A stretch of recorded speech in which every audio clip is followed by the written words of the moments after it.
Halo, ketemu lagi di kelas Pio. Jadi hari ini kita akan bahas topik tentang motivation dan job satisfaction. Ya, PPT-nya sudah ada di Bella, jadi silakan di-download. Kemudian Budisa berharap sih kalian sudah baca-baca ya. Sudah dilihat PPT-nya, sudah di-download PPT-nya, dilihat, dibaca dan dipahami. Gitu ya. Karena Bu Desa akan menjelaskan secara singkat. Kita akan lanjutkan nanti di forum diskusinya, gitu ya. Karena sebenarnya teori motivasi dan job satisfaction ini teorinya banyak. Kalian bisa baca sendiri, gitu ya. Di beberapa mata kuliah di PU misalkan itu juga dibahas singkat tentang job satisfaction dan motivation ini, gitu ya. Jadi sekarang kita akan bahas tentang materi ini tapi dalam ranah bio. Sudah siap ya? Kita mulai. Jadi silakan dibuka PPT-nya. Oke, kalau dari definisinya sekarang ya, coba kita pahami. Definisi pertama kita akan bahas tentang motivasi dulu ya. Selanjutnya nanti kita bahas tentang job satisfaction dan bagaimana hubungannya. Gitu. Kenapa motivation itu berhubungan dengan job satisfaction? Oke. Jadi sekarang definisinya yang disebut dengan motivasi itu apa? Oke. Kalau secara konsep motivasi itu di sini ini Bu Desa sudah simpulkan ya dari beberapa tokoh yang kemudian yang membahas mengenai motivasi. Nah, kalau kalian ingin tahu definisi per masing-masing tokoh, silakan nanti dibaca sendiri masing-masing tokoh itu siapa saja, nanti ada di bawahnya. Silakan nanti dicari definisinya apa tuh per masing-masing tokoh, gitu ya. Oke, dari definisi sekarang, motivasi adalah the energy a person expend in relation to work. Jadi kalau kita ngomong motivasi itu adalah energi yang dimiliki oleh seseorang, individu gitu ya, atau kumpulan individu yang berhubungan dengan pekerjaan atau aktivitas kerja yang dilakukan oleh individu tersebut ya. Nah, motivasi sendiri itu berhubungan dengan inner desire gitu ya, to make an effort. Jadi inner desire itu lebih kepada dorongan dari dalam gitu ya, untuk melakukan suatu usaha atau untuk melakukan suatu upaya dalam rangka untuk mencapai tujuannya. Kalau dalam hal ini, kalau misalkan dihubungkan dengan pekerjaan, maka usaha yang dilakukan itu berhubungan dengan pekerjaan, yaitu bisa yang berhubungan dengan pencapaian target kerja, bisa yang berhubungan dengan pencapaian target organisasi.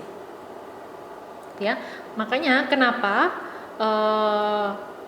job motivation ini itu berhubungan dengan proses kerja yang dilakukan oleh individu dalam melakukan aktivitas kerjanya sebagai tujuan untuk mencapai target, gitu ya. Jadi proses kerja individu, upaya individu untuk mencapai tujuannya atau targetnya itu tidak akan dapat tercapai kalau tidak ada motivasi dari dalam dirinya. Kalau tidak ada keinginan yang muncul dari dalam dirinya yang kemudian ditunjukkan dalam bentuk tindakan berupa upaya-upaya dalam rangka mencapai tujuan tadi.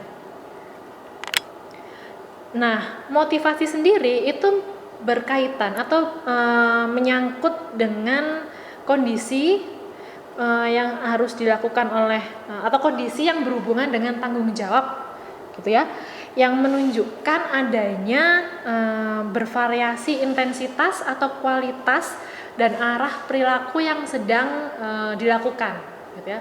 Makanya kenapa motivasi antara orang yang satu dengan orang yang lain itu nggak sama, gitu ya, karena kondisi dari variasi tanggung jawab yang harus dilakukannya, terus kemudian intensitas dan kualitasnya itu akan berbeda antara orang yang satu dengan orang yang lain, meskipun mereka melakukan tugas yang sama, gitu ya. Sama aja nih dengan kalian sama-sama nih satu kelas ini berapa orang sih kalian, gitu ya. Ambillah rata-rata kelas bio ini per kelas itu ada 20 orang gitu ya. Masing-masing dari 20 orang ini pasti akan memiliki motivasi yang berbeda, gitu ya. Variasi intensitas upaya yang ditampilkan juga akan berbeda, dan itu akan menunjukkan juga dari kualitas kinerjanya yang berbeda. Nah, kualitas kinerja ini kalau di kalian bisa dilihat di apa? Dari kualitas tugasnya. Ada yang jawabnya tuh jelas gitu ya, detail, ada yang enggak gitu. Nah, itu menunjukkan motivasi sebenarnya ya, dari variasi intensitas yang dilakukan. Ada yang cuman dengerin PPT ini aja gitu ya, ada yang cuman nggak pakai dengerin, ya sudah dari PPT-nya tok aja dibaca sendiri, nggak pakai dengerin. Ada yang PPT-nya di download, kemudian dengerin voice-nya ini gitu ya, recordingnya ini. Ada yang juga kemudian cari buku referensinya gitu ya, ada yang kemudian cari jurnal-jurnal penelitiannya, ada yang enggak. Nah, itu intensitas yang dilakukannya bervariasi antar orang gitu ya. Nah, arah perilaku yang sedang dilakukan untuk mencapai tujuannya juga beda. Ada yang tujuannya ya sudahlah asal lulus aja nih dari kelas PIO ini gitu ya, asal lolos gitu ya. Ada yang pingin lolos tapi dapat sesuatu. Ada yang ingin lolos tapi orientasinya nilai gitu ya. Ada yang lolos tapi orientasinya ya sudah pingin mendapatkan pembelajaran, berbeda-beda. Nah, itu motivasi. Sampai di sini jelas? Motivasi itu apa ya? Pahami konsepnya. Yang disebut motivasi itu apa gitu. Oke. Berikutnya, di slide berikutnya, kalau kita ngomong motivasi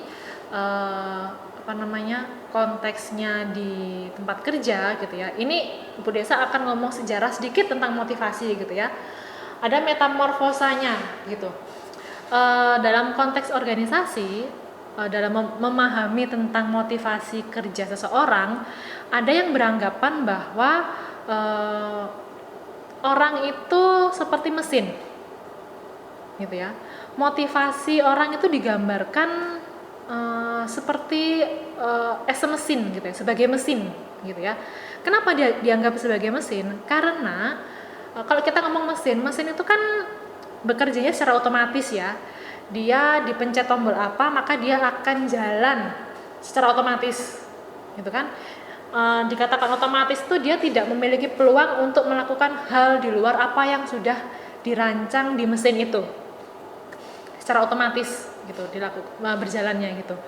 Nah, kenapa kok orang itu dianggap seperti mesin? Karena orang itu dinilai dia didorong oleh kebutuhan secara internal. Motivasi kerja orang itu didorong karena kebutuhan internalnya. Nah, ketika orang ada kebutuhan internal, maka dia itu melakukan pekerjaannya itu secara otomatis. Dia melakukan pekerjaan secara otomatis, melakukan apa yang diperintahkan, apa yang menjadi tugas dan tanggung jawabnya. Gitu. Selain itu, motivasi itu juga dihubungkan dengan stimulus eksternal atau stimulus dari lingkungannya, gitu ya. Ketika lingkungannya berubah, maka dia akan berubah. Ya. Kenapa kalau digambarkan seperti mesin? Sama juga kayak mesin sebenarnya. Jadi kalau mesin itu kan kadang bisa disetting ya, tapi jalannya kan otomatis sesuai dengan settingannya itu, gitu. Jadi begitu juga manusia, pekerja dalam hal ini dianggap sebagai mesin karena ketika lingkungan itu berubah, targetnya berubah, maka dia akan mengikuti target itu, gitu. Nah, pemikiran atau metamorfosa tentang konsep tentang motivasi yang lainnya itu menganggap bahwa person as a good like. Nah, apa itu person as a good like? Jadi kalau yang tadi person as a mesin itu kan orang tidak memiliki bukan kewenangan ya, tidak memiliki pengaruh begitu. Jadi dia secara otomatis akan bertindak karena ada kebutuhan tadi dan karena ada pengaruh dari lingkungan tadi, gitu ya. Nah, kalau person as a good like itu individu memiliki kewenangan atas dirinya. Dia bisa menentukan apa yang menjadi tindakan yang harus dia lakukan, gitu. Makanya kenapa dalam konsep ini manusia atau karyawan gitu ya, dalam konteks organisasi itu dianggap sebagai scientist. Maksudnya apa nih dianggap sebagai scientist? Jadi manusia itu ketika bertindak itu nggak asal gitu ya. Dia akan melakukan analisa, melakukan eksplorasi, melakukan identifikasi terhadap dirinya dan lingkungannya sebelum mengambil tindakan.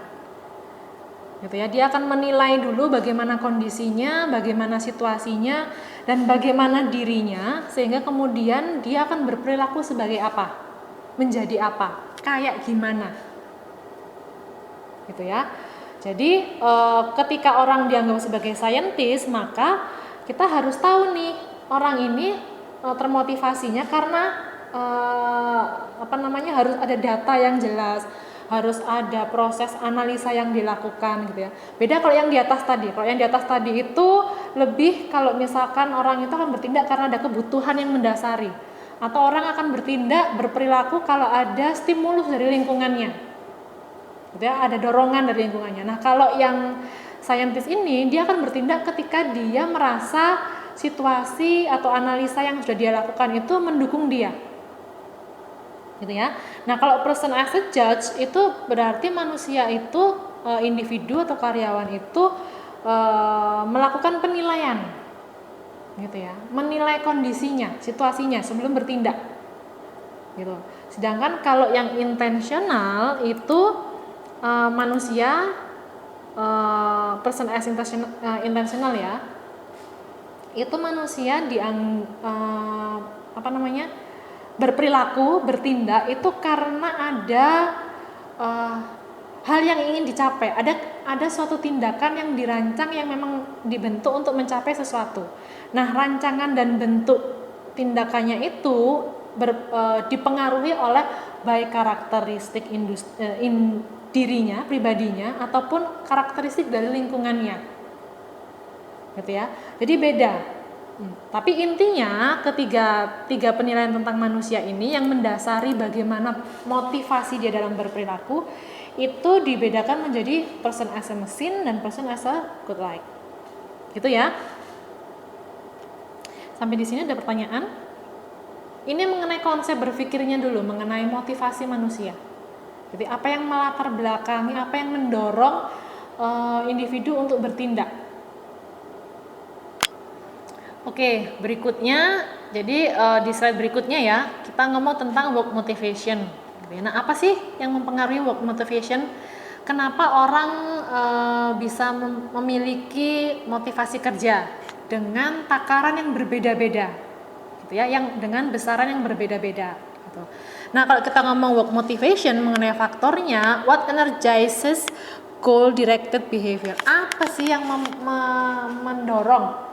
Energi apa, gitu ya, dorongan apa yang membuat orang kemudian menampilkan perilaku secara langsung untuk bisa mencapai tujuannya, gitu ya.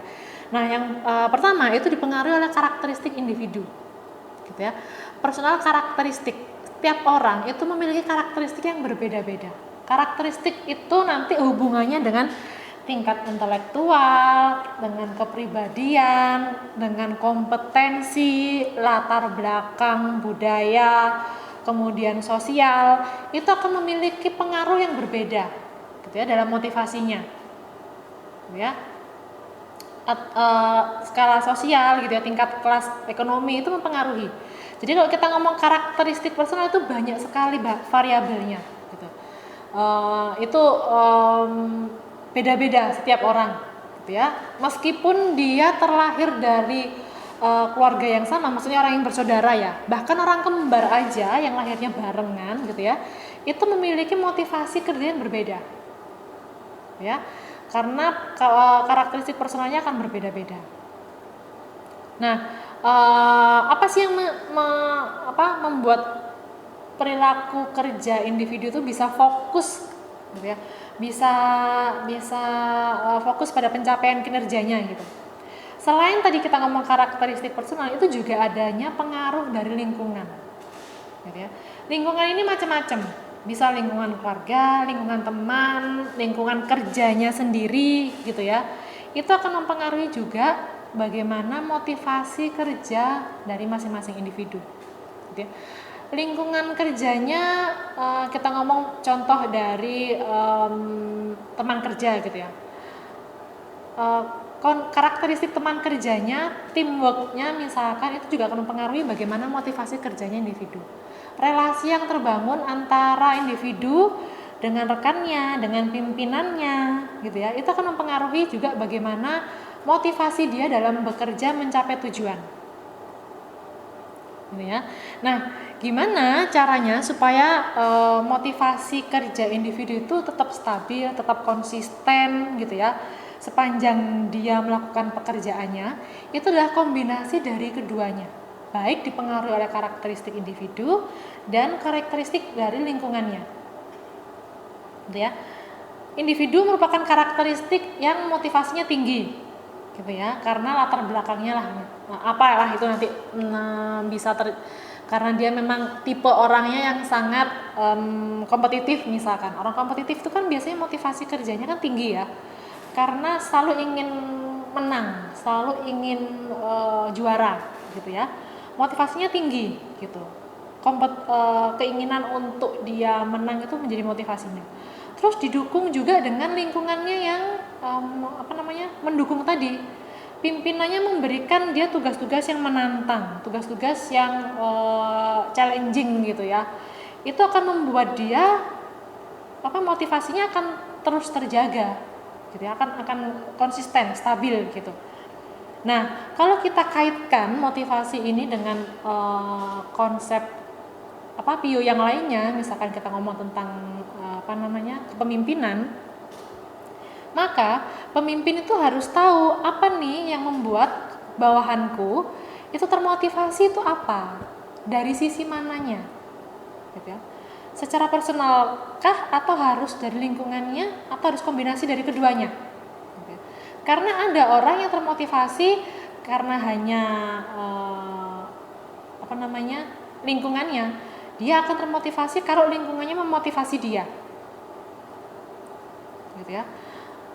Atau karena memang bawaannya secara karakteristik dia memang orang yang termotivasi gitu, jadi nggak peduli lingkungannya mau mendukung atau nggak mendukung, dia memiliki motivasi itu. Nah, memang untuk kita bisa tahu bawahan kita itu gimana cara kerjanya, nah harus paham mengenai apa yang memotivasi karyawan ini, bawahan kita ini untuk bekerja, untuk mencapai target, gitu ya. Nah, kemudian selanjutnya, karena di PIO ini kita akan belajar konseptual mengenai suatu topik gitu ya. Artinya kita masih belajar, masih pengenalan secara konsep teoritis gitu ya. Dan kita akan belajar juga sedikit prakteknya lah, pengaplikasiannya. Maka berikut ini adalah berdasar gambarkan gitu ya. Kalau kita menganalisa manusia atau memandang manusia as a mesin, itu kan hubungannya dengan karakteristiknya, personal karakteristik dan teori kebutuhannya. Maka teori-teori motivasi apa sih yang mendukung konsep ini, gitu ya. Nah, konsep teorinya karena hubungannya dengan kebutuhan, maka tokoh-tokohnya yang umum, yang sering muncul gitu ya, itu adalah ada Murray, ada Maslow, sama ada Alderfer. Nah, ini adalah teori-teorinya. Kalau Maslow udah umum lah ya, kalian pasti sudah ngerti lah, gitu ya.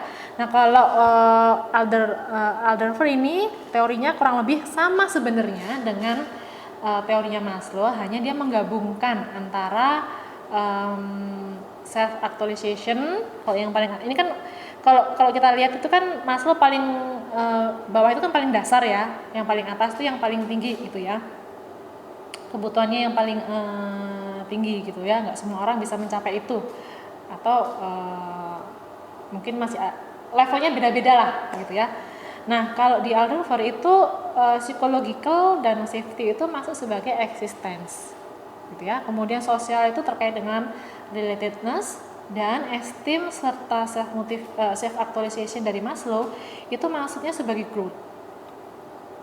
Nah, kalau menurut Murray itu dibedakan menjadi psikogenik sama fiserogenik gitu. Seperti itu. Nah, Bu Desa nggak akan jelaskan secara teoritis apa itu definisinya masing-masingnya gitu ya. Yang disebut dengan growth itu apa, kemudian esteem itu apa, psikogenik itu apa gitu ya. Nah, itu adalah yang menjadi tugas kalian.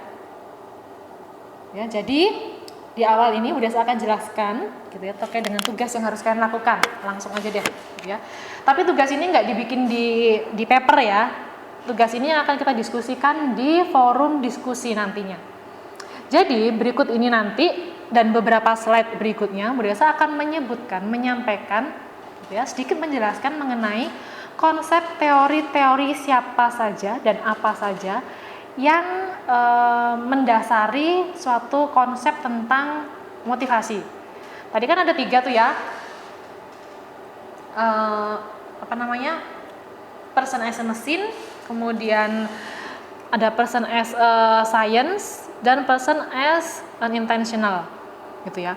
Masing-masing itu ada konsep teorinya. Nah, tugas kalian adalah mencari definisi teori itu dan aspeknya itu apa, kemudian coba terapkan definisi itu dalam konteks aplikasinya itu kayak gimana gitu ya. Dan itu masing-masing dari kalian silakan pilih salah satu konsep teori, nggak boleh sama ya, jadi nggak boleh cuntuan. Pilih salah satu konsep teori motivasi, kemudian jelaskan definisi dan aspeknya, kemudian kira-kira kalau itu diaplikasikan dalam konteks kerja itu kayak gimana gitu ya. Tuliskan itu di forum diskusi, nanti kita akan diskusikan masing-masing ya. Ingat, namanya diskusi berarti harus saling menanggapi gitu ya, nggak cuman satu jawab terus selesai. Oke. Dan mesti diingat, karena ini forum diskusi jadi kita tidak terbatas oleh waktu. Artinya selama 1 hari besok silakan kita bisa berdiskusi ya, meskipun itu di luar jam perkuliahan ya. Jelas ya tugasnya? Oke, yang pertama ini kan person as a machine, seperti yang sudah bisa jelaskan. Yang berikutnya itu adalah masih terkait dengan konsep teori person as a machine, yaitu need teori. Teori dari selain ketiga ini yang juga populer ada di teori motivasi adalah teori motivasinya McClelland, teori motivasinya Herzberg sama McGregor. Nah, masing-masing teorinya beda-beda, gitu ya. Kalau kita ngomong McClelland itu ada 3 yang populer ya. Ada need for achievement, need for power, need for affiliation. Kemudian kalau Herzberg itu ada motivation needs, hygiene needs, sedangkan McGregor itu ada intrinsic motivation sama extrinsic motivation yang dilambangkan dengan Y motivation dan X motivation. Apa itu? Ya, silakan nanti dicari. Ya, sengaja Bu Desa dan Pak Kendi nggak menjabarkan satu-satu. Kenapa? Karena Bu Desa dan Pak Kendi pingin kalian cari sendiri, gitu ya. Kalian bisa memanfaatkan waktu kalian yang sangat luang di rumah gitu ya, karena kan kita model belajarnya kan online. Jadi silakan kalian cari definisinya supaya pembelajarannya tuh nggak semuanya Bu Desa dan Pak Kendi yang nuangin gitu ya, karena kecenderungannya kayak gitu. Dan kalian kecenderungannya tinggal nadahin aja. Nah, Bu Desa nggak pingin tuh, supaya ada proses pembelajaran kita sama-sama. Nah, Bu Desa dan Pak Kendi minta kalian cari nanti nih definisinya apa. Silakan dipilih ya nanti ya. Oke, ini teori kebutuhan. Berikutnya juga masih teori yang berhubungan dengan kebutuhan. Ada environment karakteristik. Kemudian ada reinforcement dan condition teori. Kira-kira ini teorinya siapa? Ayo, kalau reinforcement, condition gitu ya, teorinya siapa? Ada Skinner. Kita ngomong conditioning itu hubungannya dengan Skinner ya. Ada operant conditioning, kemudian ada reward dan punishment. Nah, kira-kira itu kalau diterapkan dalam bentuk motivasi di tempat kerja itu kayak gimana bentuknya? Gitu ya. Thorndike itu juga tentang positive reinforcement dan negative reinforcement. teori ini kan sebenarnya teori psikologi umum ya. Teori psikologi umum ini mestinya sudah muncul dan sudah dipelajari di mata kuliah psikologi umum. Jadi mestinya kalian sudah memiliki pengetahuan mengenai itu. Tinggal kalau kemudian ini diterapkan di konteks organisasi, konteks industri atau konteks kerja, itu seperti apa? Ya. Nah, berikutnya person as a scientist, gitu ya. Karena ini ngomongnya scientist, ada proses analisa, proses identifikasi, gitu. Maka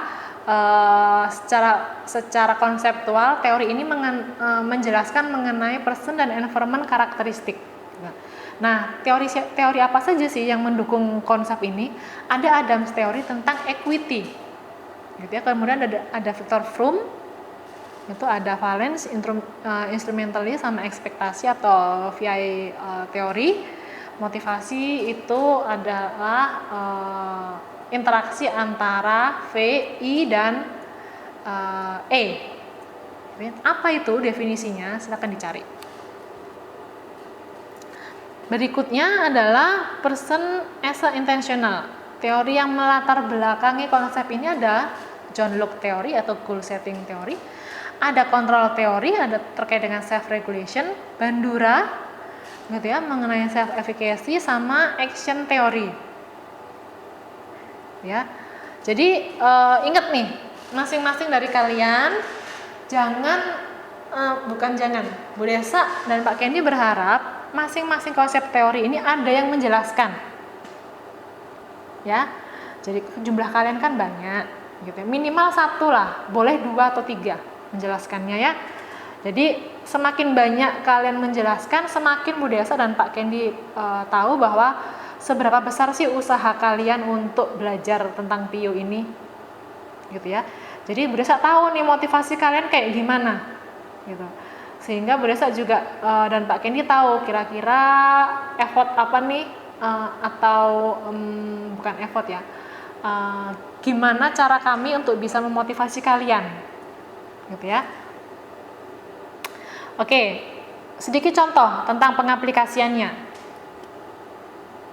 di slide berikutnya, examples of implementation, gitu ya, tentang job redesign. Tahu nggak definisinya job redesign itu apa? Gambarannya secara umum job redesign itu adalah mendesain ulang suatu pekerjaan. Istilah ini muncul ketika kita bahas tentang apa? Job description dan job specification. Hubungannya dengan job analysis, gitu ya. Nah, teori-teori motivasi itu bisa digunakan, bisa diimplementasikan dalam bentuk job redesign. Contohnya apa nih? Misalkan ya, contoh. Ini nggak boleh dipakai loh ya, contoh ini ya. Kalau kita ngomong job redesign itu karena konsepnya mengenai mendesain ulang suatu pekerjaan, maka itu bisa dilihat dari pencapaian kinerjanya. Pencapaian kinerja itu tadi hubungannya dengan motivasi kerjanya, gitu ya. Motivasi kerjanya apa? Contoh, biasa akan pakai konsep teori dari goal setting teori punyanya John Locke, gitu ya. Gimana ceritanya John Locke ini bisa diaplikasikan dalam bentuk job redesign, ya. Oke, jadi kalau kita ngomong goal setting teori itu hubungannya dengan bagaimana individu merancang pencapaian tujuannya. Apa yang ingin dia capai dan bagaimana pencapaian dari tujuannya tersebut. Tindakan apa yang akan dilakukan, rencana kerja apa yang akan dia susun. Aktivitas kerja apa yang akan dirancang untuk dia mencapai tujuan tersebut, gitu ya. Nah, untuk bisa mencapai tujuan tersebut, maka kita harus tahu nih orang ini yang melatar belakangi atau yang mendorong dia supaya dia termotivasi itu apa. Dalam John Locke teori itu adalah goal-nya. Orang ini adalah orang yang termotivasi karena dia ingin mencapai sesuatu. Dia punya goal setting sendiri. Aku dalam 3 tahun ke depan ingin menjabat posisi sebagai manajer area wilayah Indonesia Timur misalkan, gitu ya. Itu goal setting yang akan dia capai. Yang memotivasi dia adalah goal setting itu tadi, ingin menjadi manajer area wilayah Indonesia Timur. Maka dia akan menyusun tuh tindakan-tindakan apa saja yang akan dia lakukan, gitu ya, baik terkait dengan pelaksanaan tugasnya maupun dengan pengembangan kapasitas kompetensinya, gitu ya. Nah, untuk bisa mencapai itu, hubungannya dengan job redesign itu adalah bisa jadi ya, pekerjaan-pekerjaan yang dia lakukan, aktivitas kerja yang dia lakukan, tanggung jawab kerja yang dia lakukan itu mungkin tidak bisa mendukung pencapaian tujuannya tadi itu sebagai manajer area tadi. Karena apa? Karena tugas-tugasnya mungkin terlalu operasional,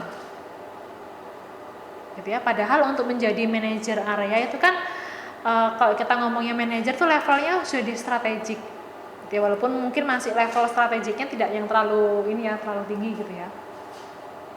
Tapi dia sudah harus di strategik itu kan tindakannya, aktivitasnya sudah membuat rencana kerja ya, planning, strategic planning organisasi gitu ya. Nah, karena tugas dan tanggung jawab dia itu tidak bisa mencapai itu, maka akan dilakukan redesign jobnya, gitu ya. Menata ulang desainnya, pekerjaannya. Nah, kalau kita ngomong job redesign itu kan ada tuh yang disebut dengan apa, coba ingat nggak? Ada job rotation, job enlargement, sama job enrichment, ya kan? Nah, berarti mendesain ulangnya itu bisa dia akan di job rotation, bisa dia akan di job enlargement, ataupun dia job enrichment. Paham nggak? Jelas nggak hubungannya kayak gimana? Jelas ya, mestinya ya. Nah, seperti itu cara menjelaskannya ya. Nanti ketika kalian menjelaskan mengenai satu konsep teori motivasi dan pengaplikasiannya kayak gimana, gitu. Pengaplikasian bentuk yang lain, token ekonomi. Token ekonomi ini kalau kita ngomong teorinya bisa berhubungan dengan teori kebutuhan, gitu ya. Need teori, gitu. Sebagai apa nih? Contohnya, ini teori itu kan macam-macam tadi. Ini bisa digunakan pakai konsep teorinya, pengaplikasiannya itu pakai teori mana ya?